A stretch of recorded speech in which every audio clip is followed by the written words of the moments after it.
Welcome back to the Blue Chip Breakdown, Vols fans. I'm your host, Bull, and this is your other host, P. And today, this one's going to be quick. We're just going to kind of, recap what we saw from the film of Tennessee versus Mizzou. Pretty much what we thought that we saw live. One thing that I will say is that it wasn't as bad as what we thought, but for sure, linebackers played absolutely terrible. That was the first thing that we got from it. Herring is a guy that, he's a guy that could potentially not be starting for the rest of the season. He played horrific. Looks really, really slow. Looks like he needs to probably lose some weight, lose some weight and gain some speed. I've seen the same thing with Arion Carter, right? So Arion Carter looks like he's gotten worse throughout this season. Don't want to call for anyone's head, and I know that there's a lot of people that are calling for different coaches, but to me, the first one that would need to go would be Coach BJ. Linebackers played terrible. That is including Aaron Beasley. Would much rather see Jeremiah Thielander starting over Elijah Herring for the rest of the season, just because at least he will get into his run fits well. He's going to play fast. He's going to play physical, and that's something that Herring has not done. You've seen him overrun some plays, seen his eyes be wrong and him moving in the wrong places, and just overall, he just played absolutely horrible. You can almost put the entire game on our linebacking core yesterday, and you could kind of do the same thing up against Florida. And really, if you look at the second half of that Alabama game, a lot of it was on our linebacker play too. Something else that I noticed just on defense was that our tackles did not play well for some reason. Big O didn't start the game. Just don't really look too solid there. Bryson Eason is a guy who has kind of bragged about not being 300 pounds. But in this system, we need for you to be 300 pounds. So that's not a brag. Like, you need to be 300 pounds. And if you're not going to be that, and if you don't want to be that, then you need to get up off this team. So, and I kind of hate to single him out because it seems like he's a good kid. It seems like he's a good guy. But, things like that cannot happen. I think that moving forward, our starting tackles is going to have to be probably Simmons and then Big O, because I still think that Big O will be the next best guy. But what we need is tackles that are not getting pushed off of their spot. Something that I had noticed, in some previous games. I don't know if I spoke much about it on this channel, but, teams are starting to double team our tackles, and they're pushing them back a lot and then getting to that second level, and it's causing a really big issue in our run defense. So obviously, going up against Georgia this weekend, we've got to do way, way, way better with that. And if we don't, then it's going to be another really ugly game. So outside of that, on defense, I could definitely say that we had some busting coverage. Slaughter's a guy that did not play well. He had two very critical busts. We didn't do a good job maintaining our pass rush lanes. There were times when we're trying to stunt. Some of y'all were asking, how is Brady Cook able to scramble and buy some time and find people down the football field? Well, it's a combination of everything that I just said. Okay, with those stunts, there was one, I think it was actually on the first play of the game, where Tyler Barron is crashing down to occupy that tackle, and then we've got, I want to say it was Dominic Bailey was coming around on a stunt. Number one, I don't like Dominic Bailey being the guy that's coming around that far on a stunt. He's not a fast enough guy to be able to do that. So, that was a stupid play call by this coaching staff. You're not putting the right people in positions to be successful, and that's very frustrating. But, because Tyler Barron is crashing down, Brady Cook was able to buy some time to his right side, and also because Slaughter blew a coverage, he's got his running back Schrader's wide open down the football field, and there was a whole lot of that throughout this game. We've got some really tough decisions to make on who's going to be coming back next season. I wouldn't mind seeing possibly everyone coming back, but the caveat to that's going to be on offense, defense, special teams is, hey, you guys can come back, but it's still going to be an open competition, and we cannot guarantee any of these fifth, sixth year seniors a starting spot, because some of these young guys might be better, but we do need that depth. We do need that competition. Now for the offensive side of the football, we saw Mizzou doing this deal. It's very similar to what Georgia did up against us last season, where, they've playing like a even front. We also saw Alabama doing that in the second half of the game, where there's an even front. You've got a nose tackle on top of Cooper Mays. So Coop got whipped pretty much all game long. That was a really, really big issue. I have an issue also with Coach Heupel and the staff not being able to adjust to things like that. We've seen it several times up to this point. There's no reason that we have no answer for that. But once our run game stops and once we can't stop the run, we're going to lose that game 99.9% of the time. That's just football 101. That's the base of it. We've got to do a lot better there.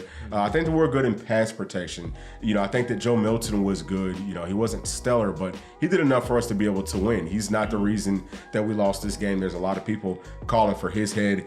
I mean, listen, again, he played solid, and also on top of that, this is not the time to bring in Nico. You don't want him coming out playing up against a Georgia team that could be very dominant in that game. I don't think that they will be, but if we play the way that we played last week up against a team that we're much better than, physically, Georgia's a team that's better than us physically. They've got a lot more. They've got more better players than what we have. So, that game could get really, really ugly. It's not the time to put Nico in. He's just going to have to wait his turn, which is going to be next season. Let's try to get Joe Milton into the draft, and that's going to look good for this team to be able to say, hey, we've had 2 quarterbacks already drafted, and obviously Nico's going to get drafted too. So that's where we're at with that. We almost are kind of looking towards next season, but we've got to finish this season strong. I didn't like what Jalen Wright did in this game by any means. He definitely, the fumbles, and he didn't have a whole lot of places to run to. All of our running backs kind of, played poorly. I feel like Dylan Sampson played pretty well towards the end, but yeah, it just, as a whole, we just did not play well, and that's what we saw from the film. That's what we saw live. Yeah. You pretty much said it all, man. There's just a few things, is a few groups. There's 11 guys on the field, maybe 8 or 9 of them are doing it right, but then you got 1 or 2 or 3 that are doing it wrong, and that was just throughout the whole game, especially on defense. You hit the nail on the head with Herring. He's a liability. I think it is time to make a change. T. Lander's a freshman, so we may take some steps back in some categories, but we're going to take a step up in speed. I think he's faster than Herring, and he's a guy to me, I haven't really seen him overrunning plays the way Herring does. And I think he'll do a better job in open field, being able to break down and at least slow a guy down and not just not even touch him. You know what I mean? Like he's gonna give you something. So I do want to see a change made there, and we'll see if the staff has the guts to do it. In a big game against Georgia this week, but I'd love to see that. And I think up front, man, we got pushed around a little bit on the interior. It was weird not seeing Big O, but I'm sure something was going on with him. And that's kind of a theme that we saw really on the offense side too with Campbell. I think he played most of the first half, but then he went out. I didn't see him go down, but I just looked up and Crawford was in for him. So I'm not sure what's going on there. Hopefully he's back this week, because we're going to definitely need him, to hold down that left tackle spot. But, just overall, it just seems like, this team, we look like we're kind of getting better. We're taking some steps, and then all of a sudden we have a week like this where it looks like we got worse. And so it kind of makes you start to question the coaching a little bit. And, you hate to do that because obviously we're in a much better spot than we were, a few years ago. But, what is it? Why do we have these type of performances that just kind of come out of nowhere with this team? And, I don't know. You got to give credit to Missouri. They did do some things that kind of disrupted us, like you said, putting the nose tackle right over top of Cooper. Gave him a hard time all day long. Something that we've noticed about our linemen is they have a trouble with any type of quick twitch movement. If a guy can give them anything, our guys can duck their head and let them go right through. So, is it just all the coaches? You just talk about Glenn Ellaby. Is he coaching this O-line the right way? Is John Marie, is he coaching those linebackers the right way? Because why are these guys so fundamentally undisciplined? And that's, to me, the key to it all is just they're just not playing fundamental football. Like, they're not reading their keys. They're not doing their job. If you got to run back to the flat and he goes to the flat, go get him. What are you looking in the backfield for at that point? If it's cover 3, why are you squatting and trying to, be Superman and try to, jump these shorter routes? Do your job. It's that little type of stuff. Why you running plays? It's the little stuff that can make a game like this get out of hand. Because, you kind of touched on this. As bad as we played and kind of as much as we really kind of did get whipped up front, it still wasn't as dominating of performances as the final score showed. We had opportunities to really make that a much closer game. Heck, if Jalen Wright doesn't fumble there at the end of the half, they could potentially be what? Because what was the score? Was it 7-3? I think it was. I want to say they had 13 or something going in the half. So they had 10. I think it was 7-10. Okay, yeah. So potentially could have been 14-10 to us. Instead, that's a 10-point swing. It's 3 points for them and 0 points for us. So, that little stuff. So instead of being up at the half and getting the ball start second half, we're down. And it's that little stuff, man. We had several turnovers kind of on the plus 40-yard line that cost us. Definitely could have put up more points than we did. For sure. But I mean, we got to figure it out, man. Joe Milton, I think he's playing well. He's getting a better rapport for his receivers. But I mean, I don't know if Heupel needs to open up the playbook more and get more creative with his routes. Like I would much rather see us slow it down. Hey, change personnel if you need to. Get more variety in your formations and more variety in your actual route concepts. And maybe not just always do option routes all the time.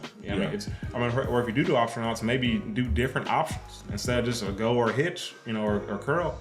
Maybe it's a go or drag, or something. Maybe it's something, drag or drag and burn. Like just give them something different because especially when we're playing better teams like we'll play this week. These are talented players. They're going to be able to stop 2 routes. You got 2 routes. You're either going to go or you're going to stop. You know what I mean? So we've got to get more creative.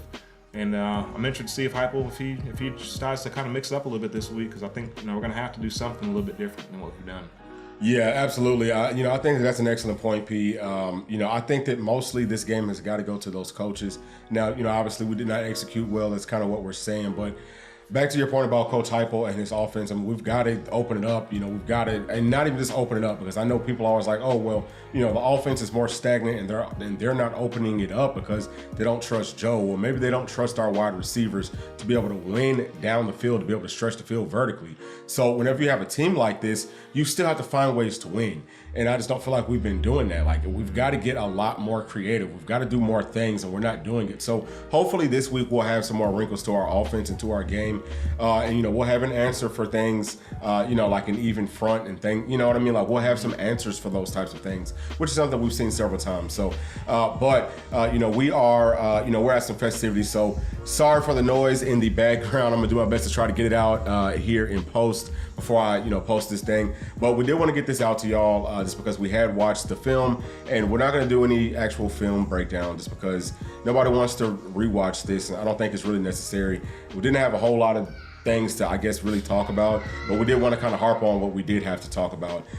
So hopefully we can get that fixed moving forward. I do think that the sky is the limit for next season's team. Like we said, want to continue to drive this point home that we've got to try to get everyone back next season and work on having an open competition so that we at least have the depth and the options of some better players. And if we can do that, then we'll be one step closer to, from a talent perspective of catching up to some of these upper echelon teams. Last thing that I'm going to say before we close this thing up is Big Ten is not going to win the national championship. It's going to be the SEC. Whoever comes out of the SEC is going to win it. Hopefully we can come out up against Georgia, give them a loss. And then, I think that Bama can definitely handle Georgia too in the SEC championship.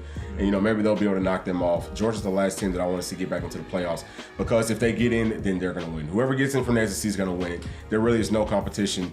Texas would be a pretty good option. Florida State would be a decent option. But Big Ten ball is horrific. All those teams suck. Pac-12, all those teams suck. They have no chance against any top-tier SEC team. But that's going to be it. Thank y'all so much for tuning in. Please make sure to like, subscribe, hit that notification bell. We'll check y'all on the next one. Thanks. Peace.